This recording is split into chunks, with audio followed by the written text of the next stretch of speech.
Welcome to the InnovaBuzz podcast, where our job is to help you build visibility, professional credibility, and connection with your ideal client by putting the human at the center of innovative marketing, so you can build and strengthen an engaging, enduring relationship with your ideal clients.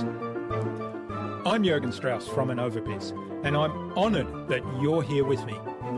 If you haven't joined our wonderful marketing transformation community yet, go to innovabiz.co and collect your free gift as well. Do subscribe to the show and also leave a review because it helps others find us. Let's get into today's masterclass on this InnovaBuzz podcast.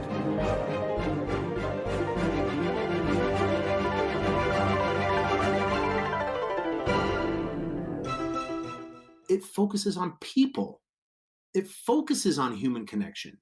We're not focusing on technology. We're focusing on how do you communicate, collaborate with each other, connect with each other, listen to each other, engage with each other. How do you slow the brain down to be focused and present in the moment at a high level? How do you access your own brain to perform at the top of your intelligence, to be adaptable, to be agile, to be flexible? And how do you bring other people with you in that process and or level status so that you're part of the team, even though if you're the leader, somebody else is leading and you can let somebody else lead. So it's a fabulous set of tools and techniques for this type of global collaboration and connection.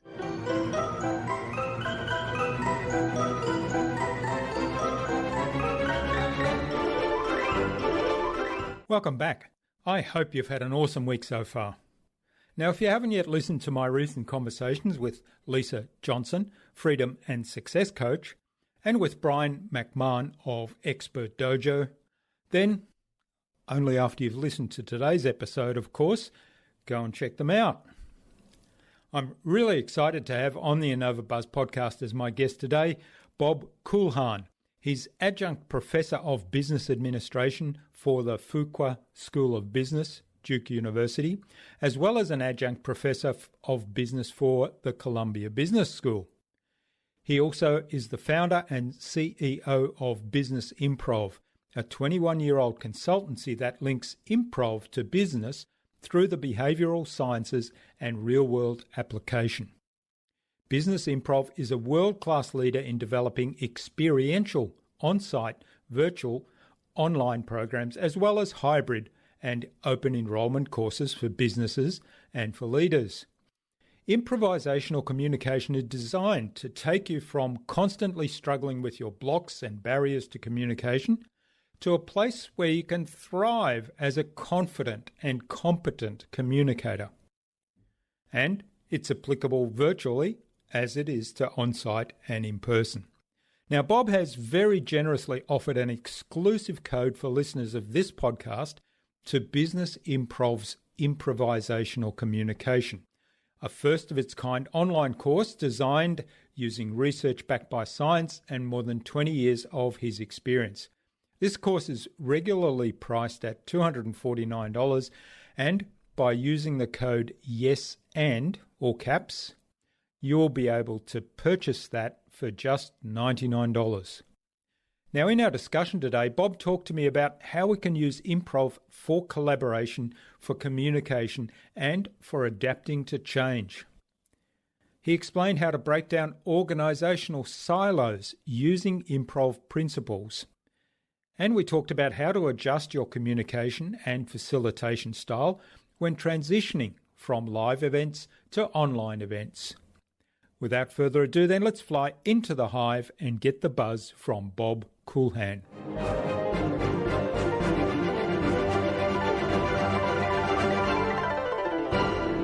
Hi, I'm your host, Jürgen Strauss from InnovaBuzz, and I'm really excited to welcome to the InnovaBuzz podcast today from New York in the USA, Bob Kulhan, who's an elite improviser and adjunct professor at both Duke University and Columbia University Business Schools. He's the founder and CEO of Business Improv, and he's the author of Getting to Yes and. So welcome to the InnovaBuzz podcast, Bob. It's a great privilege to have you as my guest. Jürgen, it's great to chat with you. It's my privilege, and I look forward to this conversation. Me too. Now, Jason, Van Orden, who was our guest on episode 275 of the InnovaBuzz podcast, I need to say it, suggested that we have a conversation with you and introduce us. So big hello to Jason. Yeah, Jason's awesome. If anybody doesn't know who he is, look him up. He's a smart guy and an innovator. So he's right up there. That's right. Yeah. Now, you've done a lot of things in your life. You've kind of gone through a lot of business experiences. So and marketing is one of your strengths, and you have a passion for improv. So how did you end up connecting those things together, connecting business and marketing and a passion for improv? That's a great question. All right, so I'll leapfrog through a few things. In high school, instead of having a real talent in the talent shows, I just asked to fill up the stage between the real acts as they were clearing off the drums from the bands and the cheerleaders were coming out, and it was just blank stage. And so I learned after high school that what I was doing, it just organically in the late '80s, is called improv. So I took some summer intensive classes, and then I got my undergrad degree in business with that emphasis on marketing, which I always joke that appropriately enough, I got a BS in business. So I got actually great opportunities in college and university, as well as right after university, to exercise my talents in marketing and won a Guerrilla Marketing Award for creative marketing for Bank of America. So it was a nice award for the city of Chicago. And at about the time I was winning all that type of stuff and getting headhunted to move into either publicity or advertising, I left business completely and started immersing myself in improvisation. And that was around 94. And cut to about 5 years later, I was dead broke. Went through almost all my savings, and the one investment that I made was a condo directly east of Wrigley Field, where the Cubs play in Chicago, and was jeopardizing losing that. And that's when I had the opportunity in 1999 to focus on creating the first improv program in any business school in the whole world that focused solely on linking improv to business. And that's where I found my sweet spot. So starting in fall of 1999 to here we are today, 21 years later. It's been a great love and passion of mine. It still allows me to get up on stage and perform. So I've been performing for 26 years, business improv for 21. And that's how we got here today. Great. So what do you love most about improv? Oh, it's in the moment. Here's what I love. One of the things I love most. It's hard. One thing. I love the fact that it's an ensemble type of piece. So it's very, at its core, improvisation is all about communication and collaboration. So you need other people to do this, and you need to really listen to each other and talk to each other to do this. And even solo improvisers use the audience as their team. So it's that opportunity to work in a group. It also, improvisation takes place in the moment. That's where it lives. It doesn't live in the past in a story, and it doesn't live in the future. It lives in that moment. And so you have one opportunity to be in that moment with other people. And once you're done with that moment, it's gone. So if you didn't celebrate that moment, if you weren't fully present with other people celebrating that moment and fully present, then you missed it. And if you did, then you have that opportunity. And I think this is romantic, actually, that to just really be there, and then there's no way to replicate it. There's no way to reproduce it. I mean, you could do all of the stuff needed to have other great scenes and be in the moment at more great times. However, that one single scene, song, poem, whatever it is that was created in that moment now just disappears. And so you have the opportunity to continue to create going forward. And then there's other great things that I love about improv. Yeah. Well, there's three things you said there that I thought, they're really keys, and they resonated with me particularly, I guess, because I'm all about making marketing more human. And so you talked about communication, collaboration, and being in the moment, which, to me, being in the moment is one of the core things about really listening to somebody else and being really present. So how we talked earlier before we started recording about some of the things going on in the world today, like the pandemic and people's different mindsets around lockdowns or staying at home, and also about the US election, which, as we record this, it was yesterday, and we're kind of not sure as to the outcome yet, although some people are pretty convinced what it should be. How do you Talking see about the role? very, very light things. Yeah.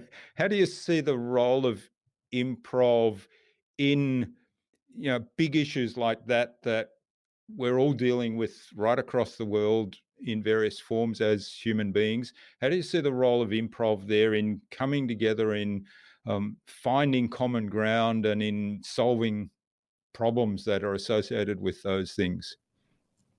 Improvisation, the way that we define it in business improv, which is different than how it's defined theatrically or comedically. So this is unique to us. The way that we define improv in business improv is on three core competencies: reacting, adapting, and communicating. Reacting, adapting, communicating. So reacting is focus and concentration and presence in real time at a very high level. It's also ongoing. It's not a reaction. That's more impulsive and takes place one time. Reacting is ongoing. Adapting is if you're reacting within parameters or trying to achieve a specific outcome, you're reacting and adapting. And then the subroot to both of these is communicating. As we're not in space or a vacuum, there's always someone with whom we can react and adapt, or something in our environment to which we're forced to react and adapt. And so now we're bridging over to what's happening today across the board. The question really isn't who needs to react, adapt, communicate, i.e. improvise. That's the answer. We all need to do this. And so it's applicable in the way that we handle situations. It's the stress behavior. It's the way stressful situations, crisis. It's applicable to marketing and innovation. It's applicable to collaboration, of course, communication. And the way that we will get through this together, in my very humble opinion, is by working together. It is by talking with each other, finding best practices, seeing what works, seeing what doesn't work, so others don't have to recreate a wheel and replicate mistakes that I'll go first country person anyway. America seems to be leading the pack in mistakes at any given time. And so if there's a way that we can actually share this with each other and communicate with each other, then and communicate the pluses as well as the minuses very openly and honestly with each other, then we increase the probability of us getting through this together faster, as opposed to a longer, slower process as individuals. Yeah, there's a lot to love there. And the idea of adaptability is something that I'm taking more and more on board and thinking, in fact, I was having a conversation yesterday and the person said that Darwin's theory of evolution didn't say survival of the strongest. It actually said that survival of the species that is most adaptable to a changing environment. So I think, that's a real key for me. And I think adaptability is something that we can learn. And certainly improv, like, you have to adapt, right?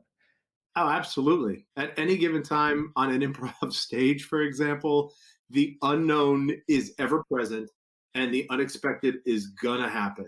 And if you are not playing in that moment at the top of your intelligence to the best of your ability, then you are gonna miss that unexpected opportunity that's presented in front of you. And that's really for where I sit, challenges. Inside challenges, there's also opportunities. And part of this is perspective. And that's not to say, one, that what's happening right now is not just crazy hard. It is. Without question, it's crazy hard. However, inside of this, there has to be that perspective of looking for potential and possibility and what happens next. And where does natural evolution meet how we're working together, and human evolution of thought, of perspective, of education and knowledge. And so for me, that adaptability part of this has to be where we focus on. Yeah, this is what's happened in front of us. This is where the parameters in which we're forced to communicate, collaborate, etc. Okay, so how do we survive inside of this? And then how do we not only survive, persevere, i.e. persevere, then how do you ultimately thrive and move forward together? Yeah, it's interesting. One of the things you talk about in the book, Getting to Yes And, is about corporate silos in companies. And that resonated with me in particular because that's something I lived through quite a bit. I was in roles where it was said, oh, the research guys, they're sort of stuck in their ivory tower and they don't know what they're doing and they don't know what the real world is like. And the marketing guys would say, oh, the sales guys never let us talk to the customers, or the research guys are not taking on board the data we're providing and doing the things that we ask them. And the sales guys would be saying, all those marketing guys don't know what they're talking about, and so on. So tell us a little bit more about this whole concept of corporate silos and how improv can help us break those down and get some cross silo communication, if you like to call it that. Absolutely. And you gave great examples of silos that exist in many organizations. And then the larger the organizations are, the stronger those silos actually are. And so we in Business Improv have actually helped with mergers and acquisitions as companies are looking to blend different cultures and break these silos. And I think your sales and marketing piece is a great one to focus on, because those two go hand in hand with you. You need to work together to really optimize sales, and you need to understand what sales is bringing to the table on a marketing perspective. The reverse, you need to the salespeople need to understand how the marketing is taking place in really order to move forward together. So improvisation as it breaks, so the silos will exist, and with those silos come two things. One, the stereotypes that you just mentioned, that we paint people in corners. And two, there's a biases that naturally we all have. We all have biases, right? I mean, that's what makes us unique. This isn't necessarily bad. It becomes dangerous, though, when we don't recognize those biases and do something about them as it relates to breaking these silos down. So when we work on busting silos, what we really focus on is structure. What is leadership doing? How are they putting that in place? What's the language? What are the laws, the rules of engagement that exist, that need to exist between both of them? And then how are they ultimately being enforced? You have to have those accountability practices in place, because when you're making behavior change on an individual basis, let alone company basis, and now we're focusing on breaking silos, you have to understand that there's a growth curve, right? The change just doesn't happen overnight. It's not a blink of the eye, I dream a genie style, and poof, all of a sudden you're like, oh, I've changed. It doesn't work that way at all. So there has to be guiding principles, and there has to be room for error, because we will slip, we'll fall back on old behaviors that we don't even know that we have. So we move from unconscious incompetence to unconscious competence. Those 4 steps of 1, I know what I'm not doing right, to 2, oh, I understand I'm not doing this right now, so I should probably start changing. Now I'm really focusing on changing. I'm focusing on doing this right. And finally that becomes habit. And I'm like, I don't even think about this anymore. And I'm doing this thing the way that everybody wants me to. And that growth curve needs to take place. And we have to create room for those errors. At the same time, though, if those errors continue, there is a lack of leadership that's there. And so there has to be that structure in place when busting these silos. So with improvisation, when you take these rules, this language of yes and in particular to communicate, collaborate, it's a great way also to manage conflict. So when you have these different groups not talking with each other, you can use this great 2-word phrase, yes and, to slow the brain down, to be present, to truly listen to what somebody else is saying, and give your perspective as well. So the and isn't building on it necessarily as much as an enlightenment of perspective from one side to the other side. And then what we'll find is that common ground. And in that common ground, there is no silos. Yeah.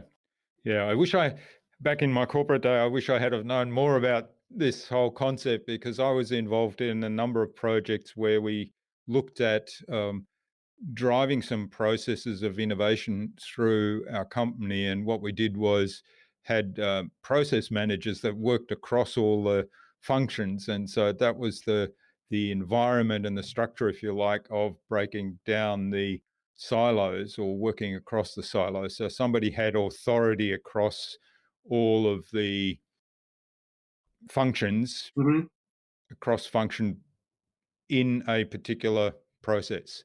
And it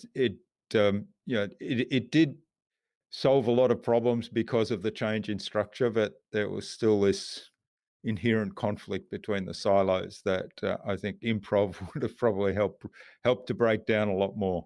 It is a really great technique for just opening up dialogue. And once you Mm. do that, you know that there is a level of tension that starts to get released just because there's that opportunity to either vent or hear somebody else vent, get somebody else's perspective of what's going on and really create that collaborative joint problem solving methodology to move forward. And it's rooted inherently in a lot of those great business improv techniques. Mm. One of the other things I've been listening to recently is well, actually, it's a whole bunch of different books and courses that I'm looking at, but it's from the perspective of facilitating workshops and particularly facilitating online workshops. Now, I know you've been doing lots of online work for quite some time. I think back in 2017 was your first online improv workshop. From the point of view of actually facilitating, whether it's online or in person, how does improv help us do a better job of that? My mentor created the training center for what, at least in America, and I believe this still to be globally recognized as the mothership of improv and sketch comedy, Yeah. this great place called the Second City. And this man was Martin Demott. Martin Demott was this just tremendous individual, and he instilled in me this belief that your class will always teach you how to teach them, and that's a big part of what we do in business improv.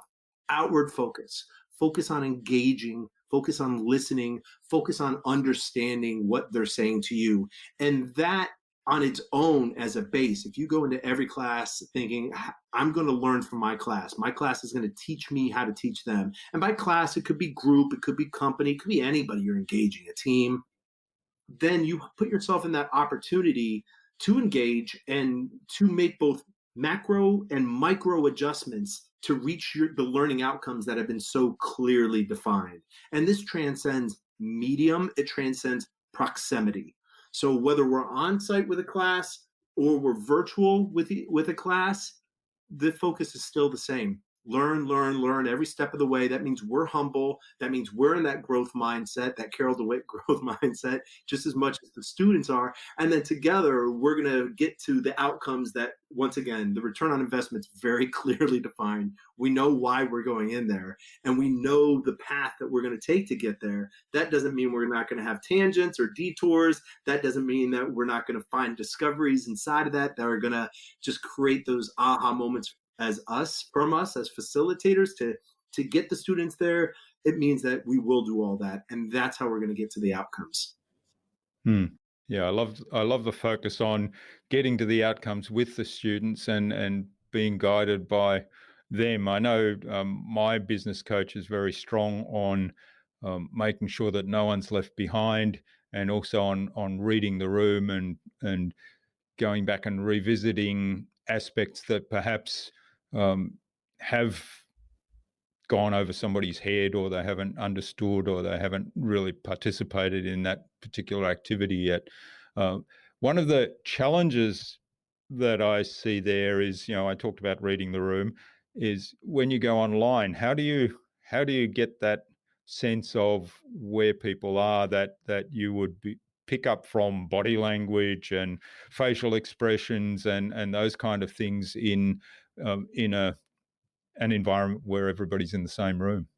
It's different. As you mentioned, Jurgen, we Business Improv started delivering online programs, virtual programs, live classroom programs back in 2017. And for us, there was a number of things that we needed to do, like transform something that's high energy, up on your feet, immersive learning to this environment. What we learned though along the way is that you have to respect this medium. You really have to look at this medium in a different way. And I just tapped my computer just so everybody knows if you heard anything. You have to look at this in a different way than you look at even a phone call, let alone a classroom, a face-to-face on-site classroom with each other. And once you start looking at this as its own beast, then you start developing things differently that respect the nuances of this. So the way that I equate it in my virtual classes is if anybody's a scuba diver out there, if you've ever been a scuba diver, you don't communicate the same way underwater than you do on land, because the majority of us don't have those fancy stuff that you see on the Discovery Channel during Shark Week that allow us to talk to each other.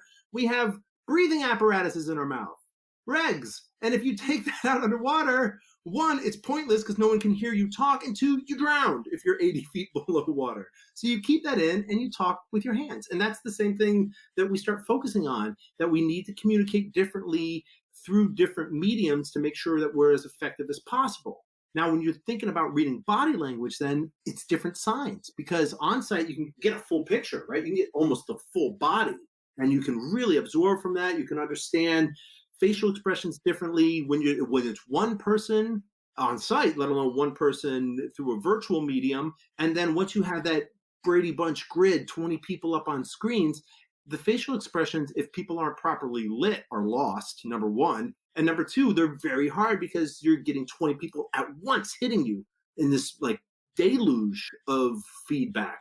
So it's very hard to pick that up. So what I do is I cheat out, I look for little clues, little hints, and then I sharpshoot, essentially. I call things out very, very quickly. And fortunately, with my style is very playful, it's very fun, and I hit those business outcomes right in the middle of the target. And I need people to be on point. So I don't have a whole lot of problem calling it out. And normally, because what we're doing has levity is part of it, the fun is inherent in improvisation. That's not it. So we don't even need to focus on that, focus on the business stuff. They're having a good time. They don't mind me calling them out. I've received zero pushback from the call out. I've received pushback in virtual classrooms. That's no joke. At the same time, not for calling somebody out. Fascinating. All right. So talk to us a little bit more. You mentioned earlier about the yes and style of conversation, which opens up possibilities. And one of the things you talk quite extensively about in the book is divergent versus convergent thinking. So talk to us a little bit more about that. What is divergent and convergent thinking? What's good about both of them, and when should you use them, and how does improv help? Absolutely. So for all of the innovation folks out there, the marketing folks out there, there's probably a pretty strong familiarity with divergent and convergent thinking already. At least I would roll the dice on this. This is a model that was created, I believe, in the 1960s by a man named J.P. Guilford, at least from the research I was able to find on it. It relates heavily toward ideation. And it's largely on the divergent side that people know this.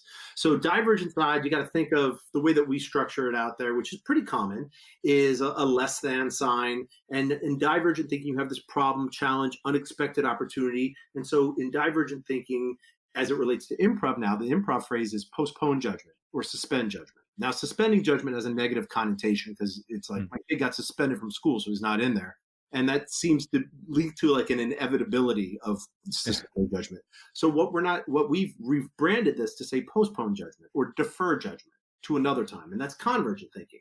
So in divergent thinking, you're deferring judgment. So this means you're not judging. This means that it's about the sheer volume of ideas or the opportunity to experiment and fail early, fail often. You are making a mess in that divergent side. You are really just trying to discover as well. It's about the sheer volume of ideas that you could bring to the table versus convergent thinking. This is where you put the critical thinking hat back on and you judge in the convergent side. This is a good idea. This is a bad idea. This is the greater than sign as well, that you're whittling it down till finally you have that great idea. We liken this whole process to panning for gold. So if you get one chance to pan for gold, go to a river and pan for gold.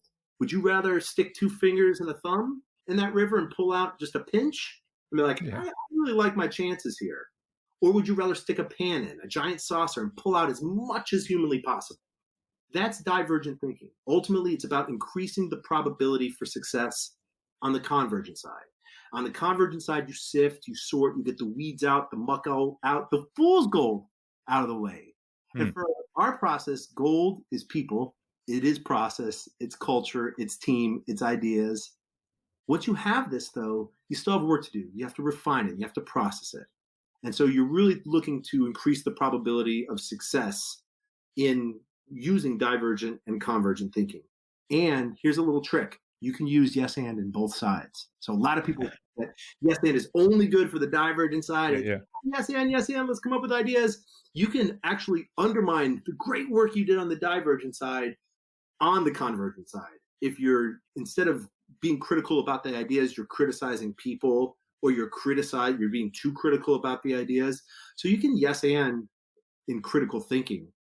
Absolutely. Because yes is not, I agree with you. Yes is, I hear you. And is the bridge to your thoughts, your perspective.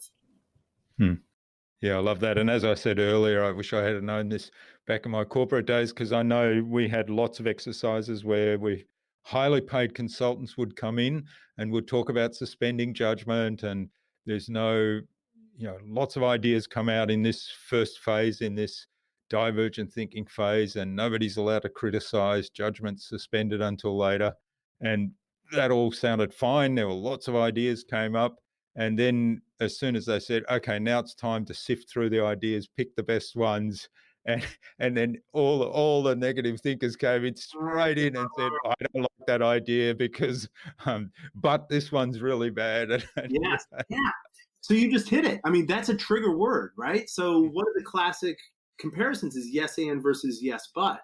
And it feels inclusive. It feels like alignment. It feels like we're talking with each other and working to each other, even validating what each other are saying. Whereas but feels like it's exclusive. It feels confrontational. You start taking tangents. You get defensive. So as a trigger word on its own, but actually triggers negative emotions and triggers positive emotions, which then relates to how we're communicating, how much we're communicating, the outcome of that communication. So you brought up a great example of just, that inherent lack of thought from some overpaid facilitators. I'm a moderately paid facilitator, on the lesser side of that. Well, one of the things that I'm becoming much more aware of these days, and I find myself reacting pretty well, almost programmed in that light, is if somebody says to me, oh, you did a great job, but this could have been better. Well, what I hear is, this was no good. Right. Unconsciously, actually already you dismiss, as a listener, you dismiss the bit about this was great. Yeah. Because straight away you're taken into, but this bit wasn't. Yeah. I mean, we've all been in arguments before that it's going on, it's heated and it's settling down. Finally, it's settling down. We're talking to each other, and then all of a sudden somebody's like, yeah, but then you did that. And you're like, bang, it's just like right off the roof again.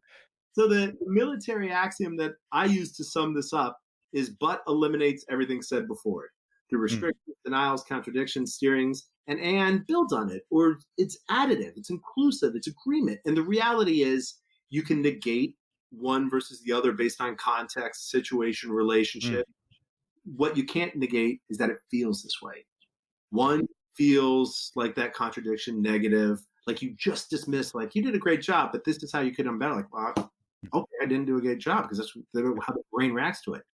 And you could have just replaced it, taken that word but out and replaced it with and. You did a great job. And the way that we like to frame it as well, like, there's an opportunity here for future development. Yes, I think that's a really great example.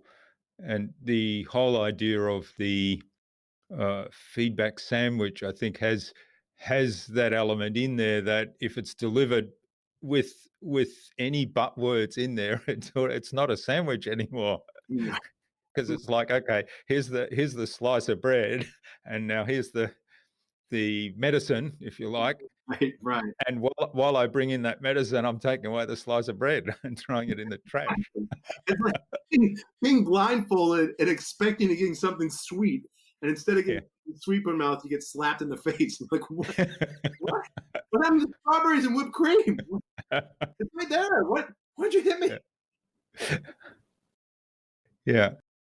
All right.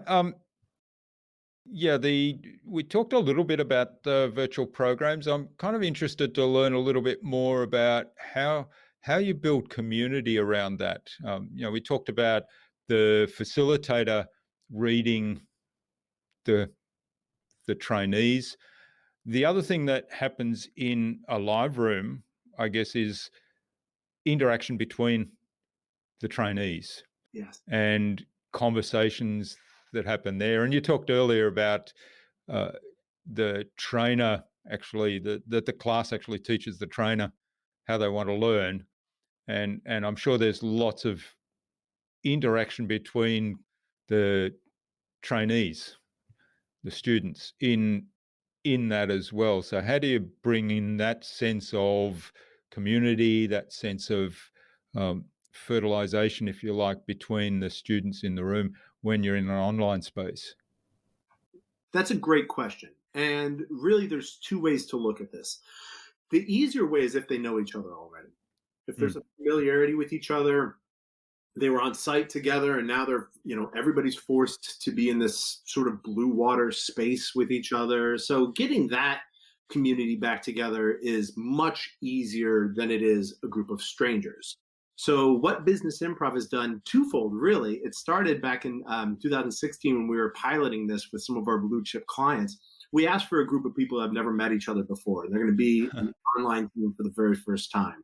So with our blue chip clients, we already had a great reputation. We could, baseball analogy, swing for the fences or reach for the stars. We could fail with glory, in other words, because we had worked with our blue chip clients for like a half a decade. They knew that we would just exceed all expectations. They've seen us do it over and over again. So when we were piloting with them back in 2016, we said, this is free. We're going to do this no cost whatsoever. We've done our experimentation inside. We believe we're correct. Now it's time to get some focus group type of outside eyes on this, and they'll let us know if we're right or wrong. Your class is going to teach how to teach them, so we're going to learn from them as well. And so we asked for highly dysfunctional virtual teams. We asked for teams that were already on site together and moving virtual. And then that last group of people have never met each other before, and they have to become a high functioning virtual team. And we succeeded in all of those for the reasons that we mentioned before. We've been doing original work for 21 years or 15 years by that time. And then we're out to learn. We're out to get better. So circling back around to now, what Business Improv has done is create open enrollment programs. So it's executives coming in from all over the world with that same focus of, well, how are we creating community? How are we connecting with each other? How are we bonding with each other? And through our style of exercises and the way that we execute them, both with breakout rooms and with group conversations and with overarching projects, things of that nature, what we're finding over and over again is that there's a hunger for this. It goes beyond this, I want to connect with people and I want to build community. I'm missing that interaction. I'm missing that day-to-day bumping into somebody that I know at the elevator or meeting somebody brand new at a pub and having just a random conversation over a beer, and I'm never going to talk to that person again, or maybe we exchange information. I will talk to that. We're missing that camaraderie. And so with the focus in Business Improv, it's outward, it's listening, it's engaging, it's valuing what somebody else has to say, because it's a basic human desire to be understood, or at least believe that we're being understood. It's the key to all great relationships. And that's another Martin Amanism. It's a basic human desire to be understood. And so when you start focusing on that and truly trying to understand each other, then this again transcends proximity and transcends medium. People will bond with each other. People will galvanize with each other. People will create friendships with each other. And are we face to face and can shake hands or give a hug? Not yet. Not yet. And so we are adapting as a species to this environment, the same way we've adapted to other strong challenges we faced. And we will get to that time that we're back together again. And for now, though, we have to continue to focus on engaging each other and connect with each other in a very honest way, in a very vulnerable way. And that's how we create community. Yeah, I love that. The idea that, well, one of the things I think it's highlighted for me, the almost forced transition to online for most people around the world in business or in running events because of the pandemic and the lockdowns. It's opened up the opportunity that hey, we're not geographically bound anymore. We don't need to run an event in a location and rely on either just a marketplace that's in close proximity to that location, or that people will pay money to travel into that location, that the event has that pulling power. We can basically reach anybody anywhere in the world that has a connection to the internet. So I think there's another opportunity that's been opened up there with what people have now seen and with that adaptation. So how do you see that, and how do you bring in what you've learnt in transitioning some of your programs online into that space? Jürgen, I love that framing of opportunity, because I think that is an opportunity. We've talked about the global community for 20 years. That's been a great buzzword that, to your point, we have the opportunity to actually create, that we are not bound by anything other than internet connection right now. And morale, let's keep in mind that we do have other things going on that might weigh upon us a bit more heavily than other days. That said, this opportunity is one that we've seen work and seized upon as well. So it's in that open enrollment program. We piloted this over the summer. So this is the way Business Improv works. We start grabbing people and saying, "You want?" So we had people in this pilot program over the summer that were in Europe and in Russia, as well as in Mexico, and then scattered through America. And so we had that. We didn't break the Southern Hemisphere yet. However, we had that opportunity, and we capitalized on that opportunity. And it was exactly what we were just talking about before. It's people wanting to connect with people and not knowing exactly how to connect with them, and needing both a medium and a methodology to help them connect with each other. And so those rules of engagement, the same types of rules that we were talking about for breaking silos, really, or creating any culture, once those are in place, now people know how to behave toward each other, or at least practice behaving toward each other. And there's how you create that common ground of taking people who, let's take, improv or business improv. Some of that, a lot of people first you will dismiss, think it's frivolous, think it's the only thing that you do when the excrement hits the oscillator and there's no training in it whatsoever. And for others, it's uncomfortable. They don't like the ambiguity. They don't like the unknown, even though we're all forced into ambiguity and unknown right now.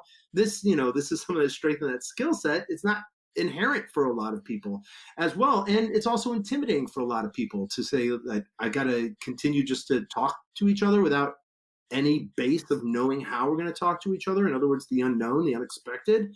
So take people who are pushing themselves a bit outside their comfort zone, create a lot of structure for them to succeed and a common language for them to use with each other. You're creating culture. It's languages, rituals, beliefs, practices, accountability practices. That's, culture. And that's where you find that great common area, that regardless of what country, culture, language we're using, if everybody just bends a little bit from their own safety zone, their own culture, their own language, and comes to a middle area, that's when we come together, and that's where we really create that non-geographic chemistry and team that we should continue to look at as an opportunity right now. Yeah, that's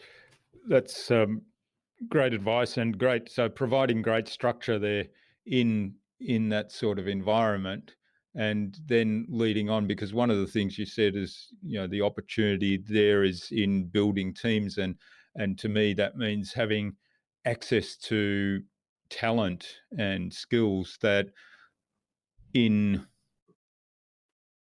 just a local situation you might be much more restricted in. No, that's true. Now, for better or worse, your competitors are everywhere. Yeah. It's not only a global community; it's a global competition, which well, for the last 20 years, that's been a big thing. The global marketplace, global community, global competition. Now, though, because of I would say the impetus really is the fact that we're all forced to work remotely, which has also been on the books for 10, 15 years, that everything's going to go remote one day. It's going to go. Now we're forced in that entrepreneurship mindset of like, we got to make this work. You got to figure out how to make it work. I mean, if it's at all humanly possible to figure out how to make it work, and that's not everybody across the board, those who can at least grapple with it and find those keys to the kingdom have the opportunity to unlocking a lot of great things. This also means that, I'll stick with the kingdom, I suppose, metaphor. There's going to be barbarians at the gate. There's going to be there's gators in the moat. There's danger, and so that global competition is one thing. The fact, though, that you can resource talent from all over the world at different time zones and keep a 24-hour clock going with people who are inherently awake at different times and have different skill sets that can support a greater good also exists inside of that. And it's, I think, those who have that innovative entrepreneurial mindset that are looking at this from unique angles, they're going to be the ones that actually end up thriving at a different level than people who just go by the same old that, what worked before. When can we get back? Yeah. When could we get back to normal? When? Yeah. I don't know. You tell me, was it the same thing in like April, May here in America, March, April specifically? Like the general consensus was just wait till June. Wait till June. This is all going to be over in June. Why? I don't know. It was just some arbitrary, like, just wait till June. Like, well, there's no cure. There's no vaccine. There's no way that this can go back to anything close to normal without a cure, vaccine, and clinical trials. Long-term repercussions for this.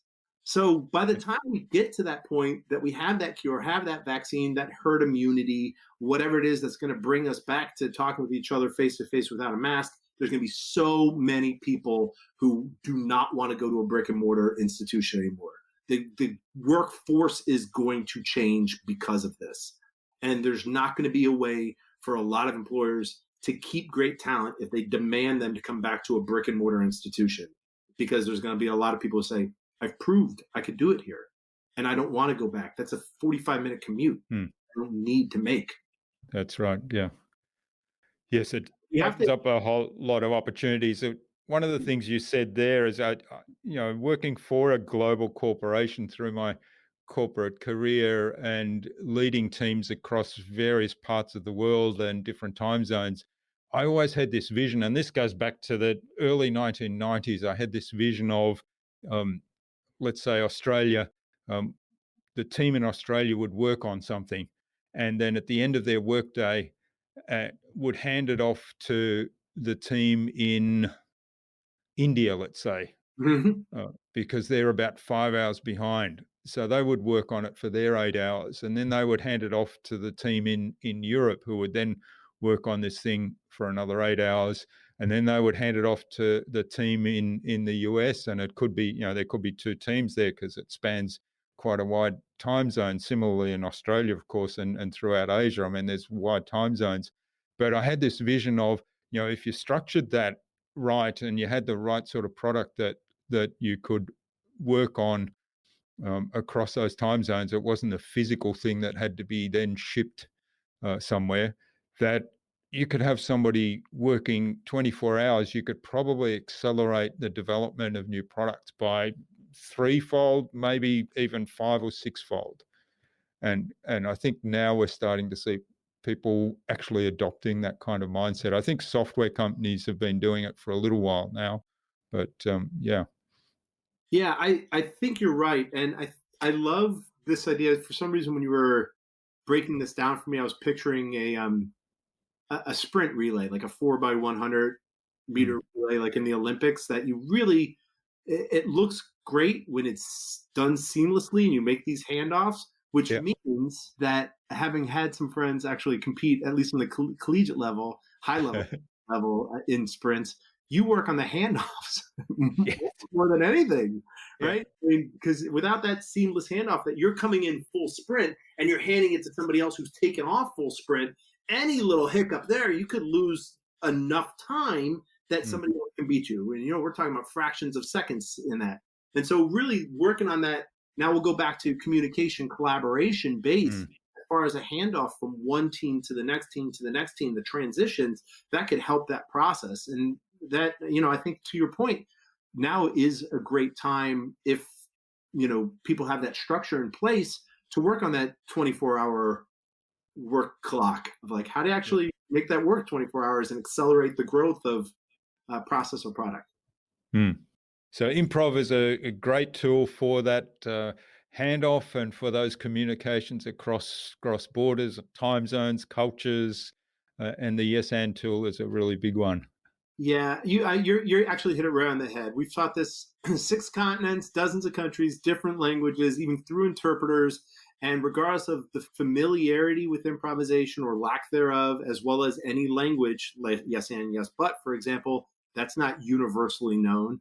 And even when we ask those questions, though, everyone understands it. Everyone understands exactly the difference between them, even if they don't use yes and or yes but inside their language. It's a great technique for that which you just mentioned because it focuses on people. It focuses on human connection. We're not focusing on technology. We're focusing on how do you communicate, collaborate with each other, connect with each other, listen to each other, engage with each other. How do you slow the brain down to be focused and present in the moment at a high level? How do you access your own brain to perform at the top of your intelligence, to be adaptable, to be agile, to be flexible? And how do you bring other people with you in that process and or level status so that you're part of the team, even though if you're the leader, somebody else is leading and you can let somebody else lead. So it's a fabulous set of tools and techniques for this type of global collaboration and connection.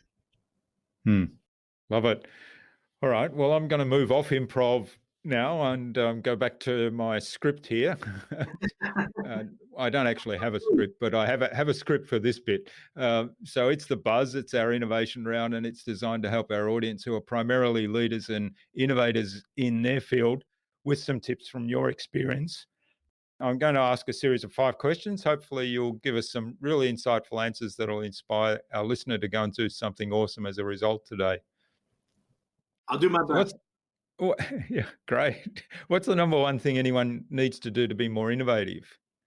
I cling to yes and practice divergent and convergent thinking. Yeah, that's great. Yeah, and we've talked about that at length. So. Exactly.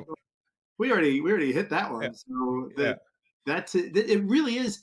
It's so simple. And like I said before, if you think about this as like panning for gold, what do you want to do? Do you want to pinch it? Do you want to like go to your talent and be like, give me one great idea, just one, and make it the greatest idea because that's all we're going to use?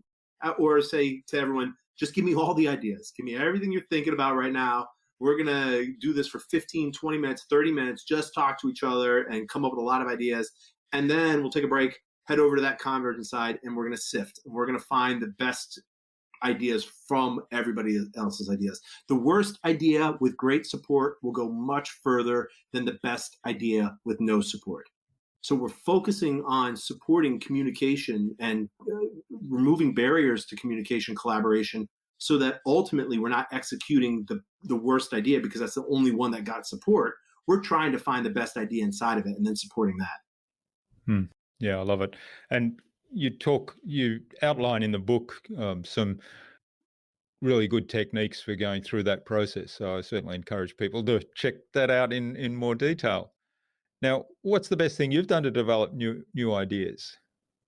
I'll go back 10 years ago when we started thinking about going virtual. That was a 6-year journey to start execution. And that's putting that time in. We are in a constant state of innovation here in Business Improv. We are essentially a think tank. We have weekly meetings that are by design just to talk about, and I'll go first person, what's happening in America, what internally we've called the zombie apocalypse. Okay, what happens after the election? So we're thinking about the next steps. We're thinking about the next 3 months, next 6 months. We're looking at different approaches. We're experimenting. So putting that time in on a regular basis keeps that muscle sharp. And for us, the muscle is the brain. However, if you don't use it in this capacity, then it atrophies. So you have to keep your improvisational mindset working hard. Otherwise, it's going to dull. And when you do need it, you're going to have to work with a dull brain as opposed to one that's operating on all cylinders with others who are operating on all cylinders. And for the record, Business Improv has always been virtual. New York, Chicago, LA. No one works out of my house other than my 2 kids who will be the barbarians who storm the gates at any given time. Otherwise, we've always been communicating, collaborating this way. So blocking that time out and saying, okay, what's down the road? What could happen next? Gives us that opportunity to be prepared for truly having to improvise. Yeah, I love it. So you're experienced in running virtual teams yourself. Yeah, yes. And with that comes every challenge that you can imagine, including difficult conversations and conflict. Yes, well, I've lived through that for many, many years, and cross cultures, so different languages, different cultures, different countries, different time zones, and all the other things, and the silos. Yeah. All right. Now, what do you have a favorite resource you use most often? My favorite resource that I use, people. Really, that's who I go to. I find internally, just talk to me. As the leader, founder, and CEO of my company, I think it's easy to have those biases that we mentioned before come into play, and I need somebody to tell me, "Hey, Emperor, you got no clothes on." And by the way, you're not an emperor either. So neither. All right, so get dressed and get back to work. I need people to call out the fact that I'm wrong. So creating that psychologically safe space does not have anything to do with proximity or medium. Let me start there. Psychological safety has nothing to do with proximity or medium. You have to, in that psychologically safe space, be ready for those difficult conversations coming to you as well. And then reaching out to them in a very open, honest way. I have an idea. I'm not going to tell you what it is. Just talk to me about this, or I have no idea how to deal with this. And why don't you just talk to me about this is important. And if nobody knows internally, expanding your network. I've had great success reaching out to strangers saying, I'm in a strange situation here, especially in the last 6 months. I'm in a very difficult situation here. You look to have a lot of expertise in this. Do you mind a 30-minute conversation? And I'll ask you questions honestly, and you can tell me either answers or you don't want to answer them, and I'll respect both. And people are like, yeah, people like to help each other out. So Great, love it. So what's the best way to keep a client on track? Communication.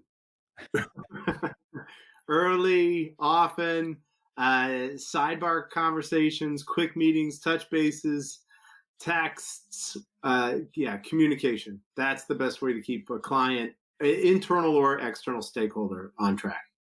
Yeah, and the yes and tool is a really big one there with the communication. Oh, absolutely. Absolutely. You can not only use yes and in that collaborative fashion that we've mentioned before, and for conflict, you can actually use yes and to get to a no. And that's got to be part of that collaborative process as well, that if an idea is not going to work, having that conversation with a client very openly and honestly about for example, on our side as consultants, certain things that clients want us to do are challenging. And though our job is to do them potentially, our job is also to make sure the clients know the plus minus of it.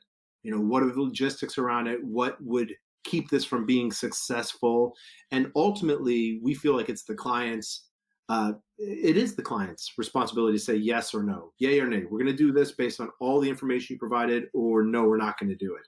And if after explaining something, for example, and using a lot of yes and to explain something that's going to be challenging, difficult, the probability of success is not high, the outcomes around this are not what we designed originally, really fleshing out, they're like, I need you to execute this idea, which is what clients have told us before. We will very clearly tell them that you are not putting us in the position to succeed. We will do this. We'll absolutely do this. You're going to watch us do this to the very best of our ability. Our mission is to knock your socks off. Give us the hardest job you can give us. Our mission is to succeed. And based on the way that this is set up, you're not putting us in that position to succeed. And when you sign off on that, and I do mean sign off, write it out, sign it off. If you say, go march into that burning house, and I want you to go collect my dirty socks in that burning house, we'll go do it. We will go into that burning house and risk life and limb to get you dirty socks, because that's what you are paying us to do. Ultimately, though, our job is to make sure that you are well informed about the risks associated with those decisions. So, yeah. Interesting analogy. So yeah, the communication and the I guess one of the things you touched on there, and I'll just to emphasize that point, the yes and is not an agreement frame purely. It's not an I'm going to say yes to everything Yeah, no. Philosophy, is it? No, yes. The way that we use it, if you talk to improvisers on stage, which keep in mind, I've been performing improv for a high level for a quarter century, yes and is going to mean something different. For us in business improv, yes is not, I agree with you. That's not yes. Yes is not, I'm going to execute an idea that's going to get me fired. That's not yes. Yes is, I'm open to hearing what you have to say. I'm accepting, yes, I'm accepting you are talking to me, and I'm trying to understand what you're saying to me on your terms. I'm not trying to imply subtext. I'm not trying to put stereotypes around you or my biases in place. I'm really doing the best I can to understand you. Yes is, I accept that this crazy thing is happening all around us right now. I may not like it. I accept that this is the reality. And is the bridge to what you do with it. And is the bridge to your background, your mind, your education, your drive, your passion, your authentic voice. So in business improv, more than anything, yes is thoughtfulness. Yes is, you have my undivided attention right now. I am present. I am listening. I'm here with you. And is the bridge to how you're present, how you are understanding, how you are being thoughtful. Thanks for that. I thought that was worth clarifying at this point. All right. Now, what's the number one thing anyone can do to differentiate themselves? Number one thing anyone can do to differentiate themselves. Right now, virtually smile. I think that can go a long way. That you're the light of hope and your positivity and possibility. I think there's a lot of, I've sat in on a lot of collaborative sessions right now, and it's almost like sitting in on a eulogy. It's like really, really heavy stuff. And granted, the topics can be heavy. That does not mean that leaders have to be unflappable and talk about how we're going to get through this together. You have to be that person that's going to say, with resolve, we're going to do this. The metal of our character has to be toward stability and success. That doesn't mean be dishonest or disingenuous and not genuine. It also doesn't mean to ignore the reality. This is hard, and there are challenges that will keep us from succeeding potentially. At the same time, if we don't try, then what are we doing? What's the alternative to trying? And so with that smile, I would say try. Like, we're trying as well. There's a lot of people who are like, there's nothing I could do. There's no way to be, build chemistry inside my team when we're virtual. Well, yeah, there is. There absolutely is. And trying could be part of that success. Yeah. Well, if you feel that way, please come and talk to both of us, because between us, we've got lots of experience with virtual teams, and I can assure you, and I know Bob can assure you, that there are a lot of things you can do to build a fantastic culture and fantastic connections across virtual teams. Absolutely. Absolutely. And if you can't hear it in Bob's voice, I can see him on camera here. He's got a big beaming smile and is very positive, very happy. It's a choice. What we say is energy and attitude are choices. Energy and attitude are choices. They might not be something you can always change, and it might be hard to make that choice. Yet at the same time, especially with the weight that we have here in America today, as we're grappling for leadership of this country, I mean, it's truly right now at 4:41 p.m.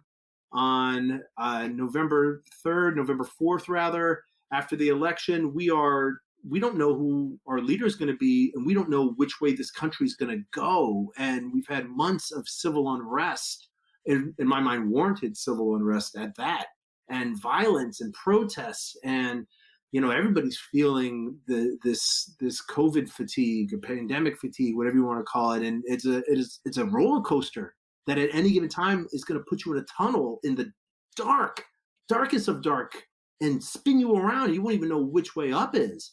At the same time, you can try to be positive. We can try to bring energy.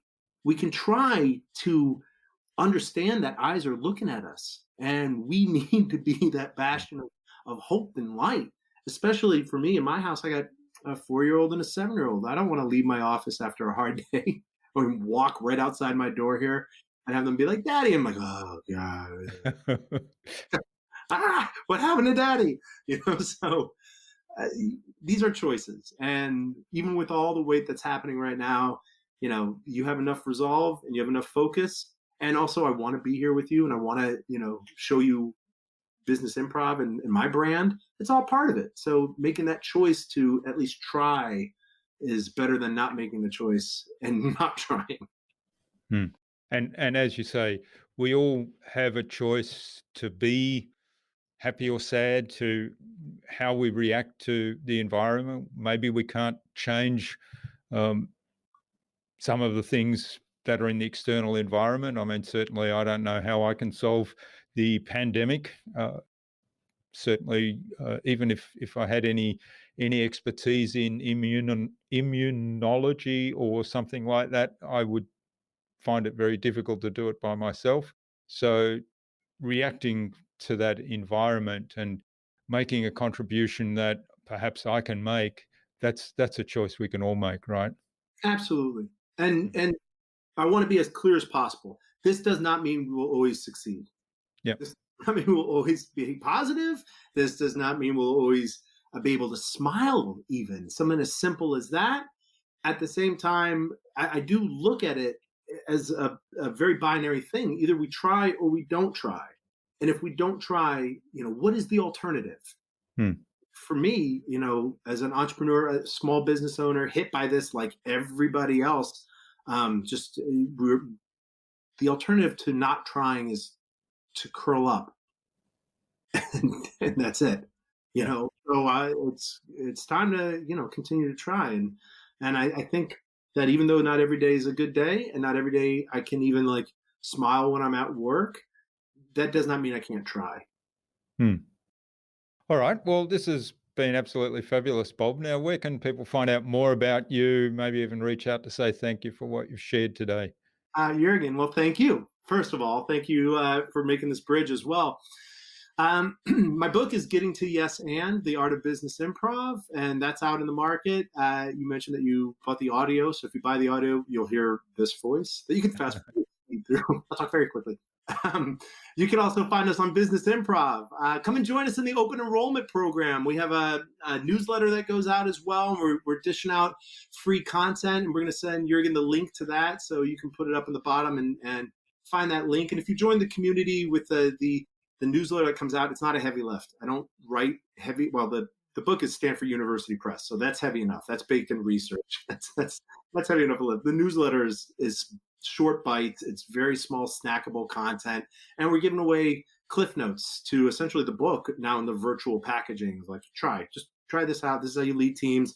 This is how you manage conflict virtually. This is how you communicate, collaborate, brainstorm, etc., all virtually. And in the open enrollment program, we're putting people through the paces. And of course, you can find me on LinkedIn too. So find me out there.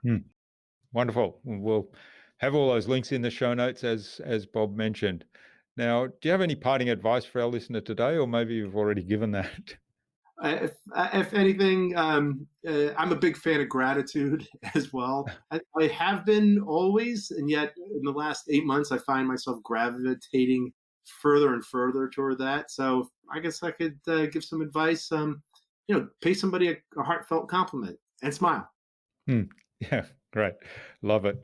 And I think, gratitude is something we often don't take time to express gratitude, even for ourselves, even for what we're grateful for, or celebrate something that maybe we've done well.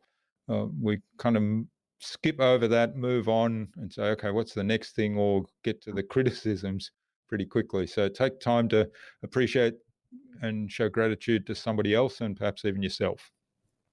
Absolutely. And All right, now thank you, Jürgen. Thank you, Bob. Finally, who's somebody else I need to get on this show and have a conversation with, and why? There's a guy named Bruce Craven, who's a friend. More than a guy, he's a friend. Yeah. He's a friend. he is, like me, an adjunct professor at Columbia Business School here in New York, except he lives in California in the desert. And he wrote this fabulous book, Live or Die, Leadership Lessons from Game of Thrones, I believe is what it's called. And what he did was unpack the very popular show Game of Thrones and look at leadership models throughout the whole process. And the book on its own is fabulous. He is an incredible storyteller and has lived a very rich life. And he's a great guy on top of that. So I'm going to point to Bruce Craven. All right. Well, we'll get an introduction from you to Bruce. And of course, that means not only do I have to read his book, I have to get into Game of Thrones now. I haven't done that yet. Well, yeah, I would say having not seen Game of Thrones until I started going through the book is just all a giant spoiler alert. So if you haven't watched the shows, go to that first and then do his book. Otherwise, if you've seen the shows, which I think you and I might be only a few people in a boat right now, and everybody else is safe on the Game of Thrones land. Go to that. Go to the book, because if you like the show, you're going to love the book. Great, we'll love it. Well, thank you so much for joining me today, sharing your time and your insights and your improv wisdom with us so generously, Bob. I've really enjoyed this, had a lot of fun, and please do stay in touch. And all the best for the future. Oh, absolutely. Thank you so much for having me. It's been great chatting with you, and I look forward to our continued collaboration.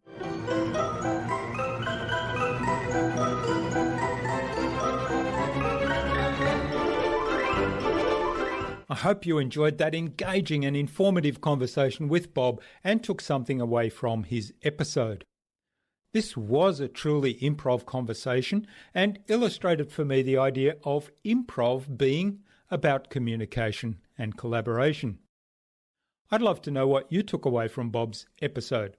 Leave a comment below the blog post, which you can find at innovabiz.co/Bob Kulhan. That is BOBKULHAN.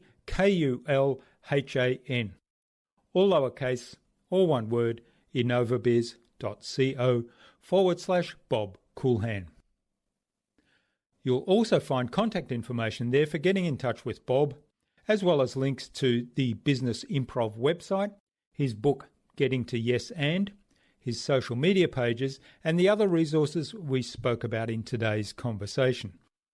Also, you'll find there the link to his generous offer of an exclusive discount to his Improvisational Communication course, a first-of-its-kind online course designed using research backed by science and more than 20 years of experience.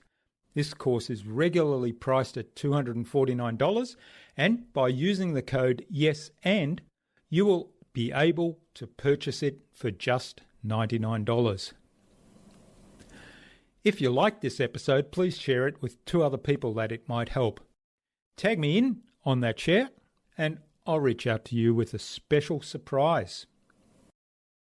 Bob suggested that we have a conversation with Bruce Craven, author of Win or Die: Leadership Secrets from Game of Thrones, on a future InnovaBuzz podcast episode. So Bruce, keep an eye on your inbox for an invitation from us to the InnovaBuzz podcast, courtesy of Bob Kulhan. Tune in again to the next episodes of the InnovaBuzz podcast. We've got yet more fantastic guests lined up, including marketing consultant Nick Smith and poly innovator Dustin Miller.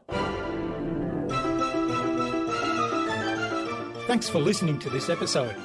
Make sure you subscribe to the show to be reminded of new episodes. It's free to subscribe. Leave a review if you like. Even if you don't like me, I'm okay with that. I'm asking you to leave a review because it helps other people find this show. Go to innovabiz.co to join our marketing transformation community and access a free gift my team and I made for you. It's the Marketing Master Mini Class. We want to give you everything you need to transform your marketing into a human-centered, relationship-focused growth engine. Until next time, I'm Jürgen Strauss from InnovaBiz. Remember, be awesome and keep innovating.